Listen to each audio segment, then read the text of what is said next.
Hi అండి. నమస్తే. తెలుగు నవలా శ్రోతలకు లక్ష్మి కథల ప్రపంచానికి స్వాగతం.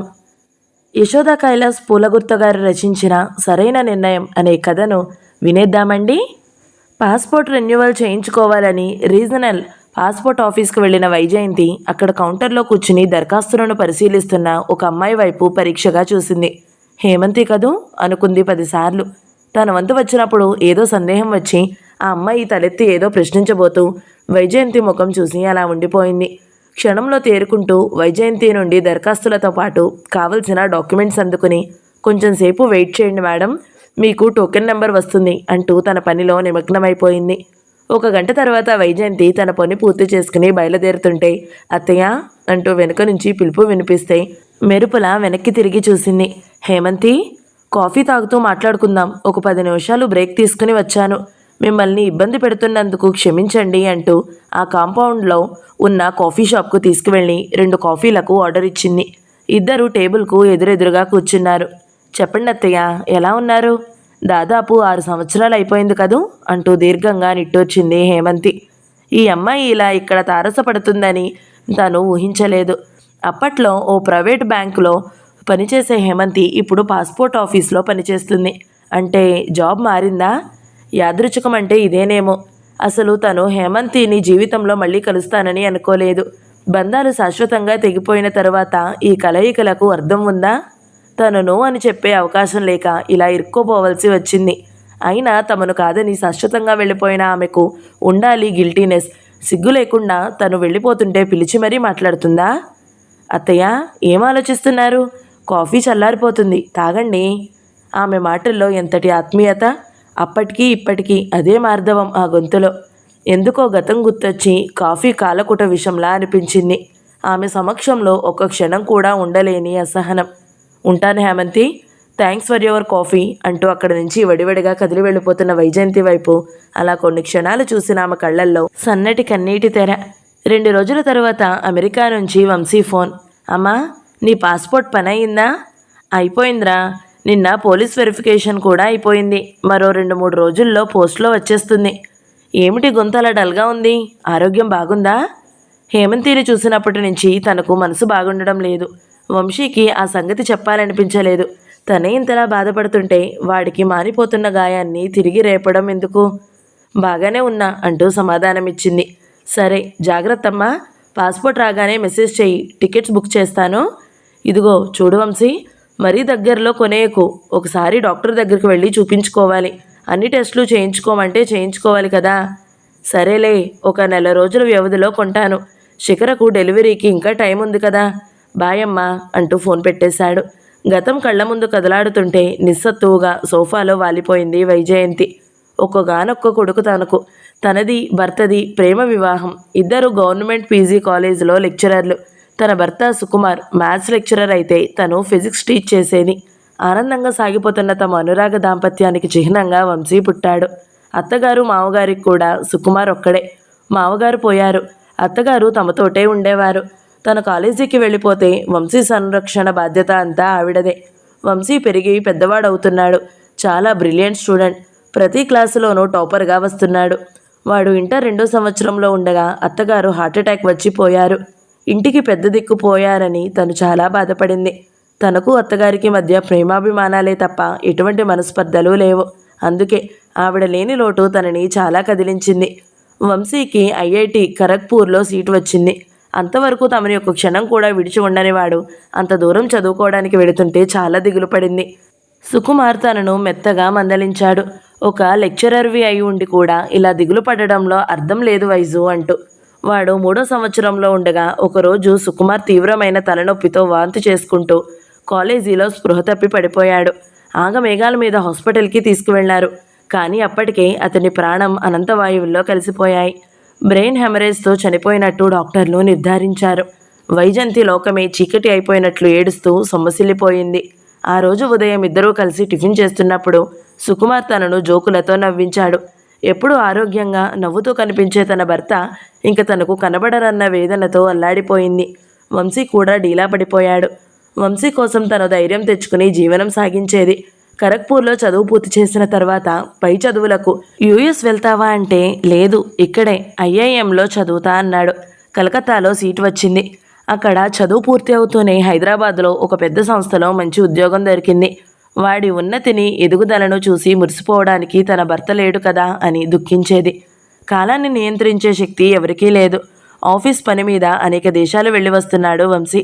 ఉద్యోగం వచ్చి అప్పుడే 5 సంవత్సరాలైపోయింది. వాడికి పెళ్లి చేయాలన్న ఆలోచన రాగానే తనే అడిగింది. నీ ఇష్టమమ్మా అనేశాడు. ఎందుకో తన పెళ్లిపైన ఎక్కువగా స్పందించలేదు. మూడీగా ఉంటున్నాడు. వర్క్ టెన్షన్ అనుకునేది. ఎవరిదో బంధువుల పెళ్లిలో హేమంతిని చూసింది. చక్కని కనుముక్కు తీరు, సహజమైన నవ్వుతో అందంగా కనిపించింది. తల్లి తండ్రి ఆమె చిన్నతనంలోనే చనిపోతే బాబాయ్ పిన్ని హేమంతి బాధ్యతలు తీసుకుని పెంచి పెద్ద చేశారు. ఎంకాం పాస్ అయ్యి ఒక ప్రైవేట్ బ్యాంకులో పనిచేస్తుంది. హేమంతికి తండ్రి ద్వారా సంక్రమించిన ఆస్తిని బాబాయ్ జాగ్రత్తగా పరిరక్షిస్తున్నాడు. హేమంతి నచ్చిందా వంశీ అని అడిగితే మౌనంగా తలూపాడు తప్పితే మరేమీ మాట్లాడలేదు. హేమంతి కొత్త కోడలిగా ఆ ఇంట అడుగుపెట్టింది. నిజంగా హేమంత ఋతువు వచ్చిందేమో అన్నట్లుగా ఇంట్లో ఒకటే సందడి. అంతవరకు నిశ్శబ్దం రాజ్యమేలుతున్న ఇంట్లో హేమంతి రాక కొత్త వెలుగులు విరజిమ్మింది. అత్తయ్య, మీరు కూర్చోండి, నేను చేస్తా అంటూ తనని ఒక్క పని కూడా చేయనిచ్చేది కాదు. ఆ అమ్మాయికి అన్ని పనులు వచ్చు. ఎంతో ఆత్మీయంగా ప్రేమగా తనను చూసుకునేది. హేమంతి రాకతో ఆ ఇంటి స్వరూపమే మారిపోయింది. వారి పెళ్లి అయ్యి సంవత్సరం పూర్తి అయింది. అమెరికాలో స్థిరపడిన చెల్లెలు విశాల తనని అమెరికా రమ్మనమని వీసా అవి ఏర్పాటు చేసింది. 2-3 నెలలు ఉండి వస్తానని వంశీకి హేమంతికి చెప్పి బయలుదేరింది. చెల్లెలి బలవంతం మీద 6 నెలలు ఉండి తిరిగి వచ్చేసింది. వచ్చేసరికి హేమంతి ఇంట్లో లేదు. వంశీ ఇంట్లోనే ఉన్నాడు గాని ఇల్లంతా ఏమిటో బోసిపోయినట్లుగా ఉంది. తను అడపాదడపా అక్కడి నుండి హేమంతితో మాట్లాడుతూనే ఉంది. తను వస్తానని తెలిసి కూడా ఇంట్లో లేదంటే వాళ్ళ బాబాయ్ ఇంటికి వెళ్ళిందేమో అన్న అనుమానంతో వంశీని అడిగింది. హేమంతి ఇక్కడ నుండి వెళ్ళిపోయిందమ్మా. మేమిద్దరం డైవర్స్కి అప్లై చేశాం అని చెప్పేసరికి నిశ్చేష్టురాలైంది. ఏమిటి వంశీ, డైవర్స్ ఏమిటి? మీకు మతిగాని పోయిందా అంటూ గట్టిగా అరిచింది. నేను చెబుతున్నది నిజమేనమ్మా. తనకి నాతో కలిసి ఉండడం ఇష్టం లేదట. తన మనసులో నేను లేనట. పెళ్లికి ముందే తను వేరే ఎవరినో ప్రేమించానని చెప్పింది. డైవర్స్ తీసుకుందామని తనే అంది. 1 వారం క్రితమే ఇక్కడ నుండి వెళ్ళిపోయింది. వంశీ చెప్తున్నది వింటుంటే తన మనసు మొద్దుబారిపోయింది. అంటే హేమంతి చూపించిన ప్రేమ, ఆత్మీయత అంతా నాటకమా? తనకి ఎంత బాధగా ఉంటే వంశీ ఎంత తల్లడిల్లిపోతున్నాడో. హేమంతిని కావాలని కోడలుగా తెచ్చుకుంది. కానీ తను ఇష్టం లేని పెళ్లి చేసుకుని నటించడం ఎందుకు? ఆమె బాబాయ్ని కలిసి హేమంతి చేసిన పనికి నిలదీద్దామనుకున్న తన ప్రయత్నాన్ని వంశీ ఆపేశాడు. అమ్మా, తనకి ఇష్టం లేనప్పుడు, నన్ను కాదన్నప్పుడు ఈ నిలదీయడాలు అవి అనవసరము. ప్రయోజనం లేనప్పుడు ఈ గొడవలన్నీ ఎందుకమ్మా అంటూ తనని ఆపేశాడు. భర్త దూరమైనప్పుడు ఆ శూన్యతను భరించిన తను ఇప్పుడు హేమంతి వెళ్ళిపోవడంతో ఏర్పడిన శూన్యతను మాత్రం భరించలేకపోతుంది. హేమంతి బెంగళూరు వెళ్ళిపోయిందని తెలిసింది.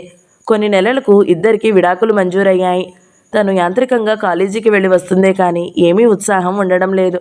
అప్పటికి హేమంతి వెళ్ళిపోయి సంవత్సరం దాటిపోయింది. వంశీ ఎలా తట్టుకున్నాడో గాని మామూలుగానే వర్క్ టూర్లు అంటూ బిజీ అయిపోయాడు. వంశీని అలా వదిలేయడం భావ్యం కాదని ఒకరోజు వంశీ దగ్గర 2వ పెళ్లి ప్రస్తావన తెచ్చింది. నేనే చెబుదామనుకుంటున్నానమ్మా. నేను నా కొలీగ్ ఒక అమ్మాయిని పెళ్లి చేసుకోవాలి అనుకుంటున్నాను. తనకి కూడా నేనంటే ఇష్టమే అని చెప్పేసరికి తను కాదనలేదు. ఆమె మరాఠీ అమ్మాయి అని, బాంబేలో పుట్టి పెరిగిందని చెప్పాడు. పోనీలే, వాడు ఇష్టపడ్డాడనుకుంటూ సింపుల్గా వాళ్ళిద్దరికీ వివాహం జరిపించింది. హేమంతికి శిఖరకు సహస్రం తేడా. శిఖరలో అణువణువు అహంకారం, మాటల్లో గర్వం తొణికిసలాడేది. ఆమెలో హేమంతిని చూసుకుందామని ప్రయత్నించి భంగపడింది. తనతో అసలు మాట్లాడేదే కాదు. ఎప్పుడైనా మరీ అవసరం అంటే 1 అర అంతే. ఏదో ఒక గెస్ట్ హౌస్లో ఉంటున్నట్లుగా ప్రవర్తించేదే తప్పితే ఇది నా ఇల్లు, ఈ ఇంట్లోని వ్యక్తులు నా వాళ్ళు అనే భావం ఉండేది కాదు. పోనీలే, ఆమె తనతో ఎలా ప్రవర్తించినా పర్వాలేదు, వంశీతో బాగుంటే చాలు అని కోరుకుంది. శిఖరలో అమెరికా వెళ్ళిపోవాలన్న ఆరాటాన్ని గ్రహించింది తను. శిఖర ఎంత గట్టిగా ప్రయత్నించిందో తనకు తెలియదు కానీ వాళ్ళు పనిచేస్తున్న కంపెనీ ఇద్దరిని అమెరికాకు స్పాన్సర్ చేసింది. కొద్ది కాలం ఉండి వస్తామమ్మా అంటూ వంశీ తనకు నచ్చజెప్పాడు. కొద్ది కాలం అన్నవాళ్ళు అలా అక్కడే ఉండిపోయారు. వాళ్ళు వెళ్ళి దాదాపు 5 సంవత్సరాలు పూర్తయ్యాయి. శిఖర కన్సీవ్ అయ్యిందని, 8 నెలలు పూర్తి అయ్యాయని, డెలివరీ టైంకు రమ్మనమని వంశీ అడుగుతున్నాడు. తను కూడా రిటైర్ అయ్యి 3 నెలలయ్యింది. పెళ్ళైన 5 సంవత్సరాలకు వంశీ తండ్రి కాబోతున్నాడన్న ఒకవైపు సంతోషంగా ఉన్నా, ఎప్పుడు ఫోన్ చేసినా ముక్తసరిగా మాట్లాడే శిఖర ప్రవర్తనకు తను బాధపడుతూనే ఉంది. కానీ సరిపెట్టుకుంటోంది. అమెరికా వెళ్లే రోజు దగ్గర పడడంతో షాపింగ్ చేద్దామని బయలుదేరింది. ఆ రోజు ఆదివారం. దీపావళి పండుగ మరో 4 రోజుల్లో ఉండడంతో షాపులన్నీ కిటకిటలాడుతున్నాయి. తనకు శిఖరకు చీరలు కొందామని షాపింగ్ మాల్కి వెళ్ళింది. షాపింగ్ పూర్తి చేసుకుని బయటకు వస్తున్న తరుణంలో ఎదురుగా హేమంతి. అదే చెక్కు చెదరని చిరునవ్వు. అత్తయ్య, ఎలా ఉన్నారు?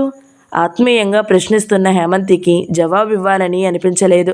ఏ జ్ఞాపకాల నుండి బయటపడాలని ప్రయత్నిస్తుందో తిరిగి తిరిగి అవే జ్ఞాపకాలు తన ఎదురుగా దోబూచులాడుతుంటే మాటలు రాని దానిలా రాయిలా నిలబడిపోయింది. నా మీద కోపంగా ఉన్నారు కదూ అంటూ ప్రశ్నించిన హేమంతితో, కోపం కాక ప్రేమ ఎలా ఉంటుంది హిమా? ఎంతో ఇష్టంగా కోరి మరీ నిన్ను కోడలిగా తెచ్చుకున్నాను. ఎంతో మురిపంగా చూసుకున్నాను నిన్ను. కానీ నువ్వు చేసిందేమిటి? నువ్వు వంశీని ఇష్టపడి పెళ్లి చేసుకోలేదని, నీ మనసులో మరెవరో ఉన్నారని, వాడితో సంసారం చేయలేనని చెప్పి పెళ్ళైన 1.5 సంవత్సరం తరువాత వాడిని విడిచి వెళ్ళిపోయావు. నీకిష్టం లేని పెళ్లి వద్దని ముందే ఎందుకు తిరస్కరించలేకపోయావు? ఎందుకు మమ్మల్ని మభ్యపెట్టావు? నేను వంశీ ఎంత బాధపడ్డామో నీకు అర్థం కాదు. అయినా ఎందుకులే, పెళ్లి పెటాకులైపోయి 6 సంవత్సరాలు గడిచిపోయాక తలుచుకుని బాధపడితే ప్రయోజనం ఏముంటుంది కనుక? నిరసన వ్యక్తం చేస్తూ మాట్లాడుతున్న వైజయంతిని ఒక క్షణం నేను చెప్పేది వింటారా అంటూ ఆపేసింది. అత్తయ్య, మీకు ఇలా గతం గురించి చెప్పాల్సిన పరిస్థితి ఎదురవుతుందని నేనెప్పుడూ అనుకోలేదు. మీ ముఖంలో నా పట్ల కనిపిస్తున్న అసహ్యాన్ని, కోపాన్ని నేను తట్టుకోలేకపోతున్నాను. మీలో నా తల్లిని చూసుకున్నాను. తల్లి ప్రేమంటే ఏమిటో రుచి చూడని నాకు హిమ, తిను తల్లి అంటూ భోజనం తినిపించేవారు. నా భార్యడు జుట్టును చూస్తూ మురిసిపోతూ నాకు జడల్లేవారు. ఒకసారి నాకు జ్వరం వచ్చి మూలుగుతుంటే రాత్రి అంతా నా పక్కనే కూర్చుని సపర్యలు చేశారు. అటువంటి ప్రేమ శాశ్వతం అనుకున్నానే గాని 3 నాళ్ల ముచ్చట అవుతుందని అనుకోలేదు. నేను మీ ఇంటి నుండి వెళ్ళిపోవడం మీకు తీరని ఆవేదన కలిగించిందేమో కానీ వంశీకి కాదు. తను నాతో వివాహానికి ముందు నుంచే తన కొలీగ్ ఒక అమ్మాయితో రిలేషన్లో ఉన్నాడట. మనసారా ప్రేమించిన అమ్మాయిని మర్చిపోలేక నన్ను తన భార్యగా మనసా వాచా స్వీకరించలేని అతనితో నేను ఎలా కాపురం చేయాలి? అప్పటికి అతనిలో మార్పు వస్తుందని 1 ఏడాది పాటు ఎదురుచూశాను. కానీ మీరు అమెరికా వెళ్ళగానే అతను నాతో బిజినెస్ డీల్ మొదలుపెట్టాడు. నష్టపరిహారంగా డబ్బు ఇస్తానన్నాడు. తిరస్కరించాను. విషయం తెలిస్తే మీరు విలువిల్లాడిపోతారు. మీ అబ్బాయిని అసహ్యించుకుంటారు. నాకు తన ద్రోహం చేశాడని కుమిలిపోతారు. మీరు బతిమాలో బామాలో వంశీకి నచ్చజెప్పి సంసారం చేయించాలని ప్రయత్నించినా నేనంటే ఇష్టం లేని అతనితో జీవితాంతం ఎలా కలిసి ఉండగలను? మీరు ప్రేమించి పెళ్లి చేసుకున్నారు. మొక్కుబడిగా సాగే సంసారంలో ఆనందం ఉంటుందా? చెప్పండి అత్తయ్య. అందుకే ఆ నెపమేదో నా మీదే వేసుకుని నేను అతని జీవితంలో నుంచి తొలగిపోయాను. మీ అబ్బాయికి అన్నీ తెలుసత్తయ్య, మీకు చెప్పలేదా మరి? వైజయంతికి తల తిరిగిపోతుంది. వంశీ తనతో చెప్పింది వేరు. హేమంతి తనతో ఉండడం ఇష్టం లేక వెళ్ళిపోయిందన్నాడు. విడాకుల తర్వాత సంవత్సరానికి తన కొలీగ్ అంటూ శిఖరను తీసుకొచ్చి పరిచయం చేసి ఆమెను పెళ్లి చేసుకుంటానన్నాడు. హేమంతి తనకు అన్యాయం చేసిందని, తను మోసపోయాడని పదే పదే అంటుండేవాడు. ఎంత అబద్ధమాడాడు! ఒక అమాయకురాలికి తీరని ద్రోహం చేసి ఆమె జీవితాన్ని అన్యాయం చేసినవాడా తన కడుపున పుట్టాడు. చదువు నెప్పిన సంస్కారం ఇదేనా? ఆ అమ్మాయినే చేసుకోవాలని తనేమీ వాడిని ఒత్తిడి చేయలేదు కదా. ఆ రోజే నేను నా కొలీగ్ను ప్రేమించాను, హేమంతిని చేసుకోను అని చెప్పి ఉంటే ఇంత దారుణం జరిగేది కాదుగా. అటువంటి వెధవపై కేసు పెట్టాలి హేమంతి. కానీ ఎంత మంచి పిల్ల, ఎంత చక్కటి వ్యక్తిత్వం. నేను బాధపడతానని వాడు చేసిన తప్పుల్ని తన మీదే వేసుకుని ఇంకా తన మీద ప్రేమ చూపిస్తున్నా ఏమిచ్చి తనం రుణం తీర్చుకుంటుంది? హిమాలయం వంటి ఆమె వ్యక్తిత్వం ముందు తను దోషిగా నిలబడింది. హేమంతితో తనకున్న అనుబంధం సంవత్సరమే అయినా ఎన్నో మధురమైన జ్ఞాపకాలను మనసులో దాచుకుంది. ఎంతటి ప్రేమ అభిమానం చూపించేది హేమంతి. ఇప్పుడు కూడా తనతో ఏ సంబంధమూ లేకపోయినా అత్తయ్య అంటూ ఎంత ఆత్మీయంగా పలకరింపు. శిఖర తెలుగులో బాగా మాట్లాడుతుంది కానీ తనని ఆంటీ అనే పిలుస్తుంది. అది కూడా ఎంతో అవసరపడితేనే. నీ భర్త పిల్లలు ఏం చేస్తున్నారు హేమంతి అన్న ప్రశ్నకు నేను పెళ్లి చేసుకోలేదత్తయ్య, పెళ్లి మీద నమ్మకం పోయింది అనేసి అక్కడ నుండి వీడ్కోలు తీసుకుంది. వైజయంతి ఏదో దృఢ నిశ్చయానికి వచ్చింది. ఆ ఆలోచన రావడంతో మనసు తేలికయ్యింది. అమ్మా, రేపే నీ ప్రయాణం. అన్నీ సర్దేసుకున్నావా? పాస్పోర్ట్, వీసా జాగ్రత్తగా నీ హ్యాండ్ బ్యాగ్లో పెట్టుకో. ఎప్పటికప్పుడు మెసేజ్ చేస్తూ ఉండు. వంశీ, నేను యుఎస్ రావడం లేదు. ఇప్పుడే కాదు, మరెన్నడూ రాను. నాకు నీకు ఇంకా ఏ సంబంధమూ లేదు. అదేమిటమ్మా, జోకా? కాదు, నిజం. హేమంతి గుర్తుందా? ఒకప్పటి నీ భార్య. ఇన్నేళ్ల తర్వాత కనబడింది. అసలు విషయం తెలిసింది. నువ్వు ఇంతటి నీచుడు అని ఇప్పటిదాకా తెలీదు. ఉంటాను, బాయ్ అంటూ ఫోన్ పెట్టేసింది. తన పాస్పోర్ట్, వీసా అన్నిటినీ చింపి అవతల పారేసింది. హేమంతి జీవితానికి ఒక అందమైన బాట ఏర్పరిచి ఆమెకు తగిన న్యాయం చేకూర్చే వరకు తనతోనే కలిసి ఉండాలని నిర్ణయించుకుంది. కోడలుగా దూరమైన బంగారు తల్లిని కూతురిగా ఇంటికి తీసుకొచ్చుకోవాలని హేమంతి పనిచేసే పాస్పోర్ట్ ఆఫీస్కు ఆ క్షణమే బయలుదేరింది వైజయంతి. ఈ వీడియో మీకు నచ్చినట్లయితే లైక్ చేయండి, షేర్ చేయండి, మంచి కామెంట్ పెట్టండి. ఇలాంటి మరిన్ని వీడియోల కోసం మన ఛానల్ని సబ్స్క్రైబ్ చేసుకోండి. Thank you so much for watching. నమస్తే.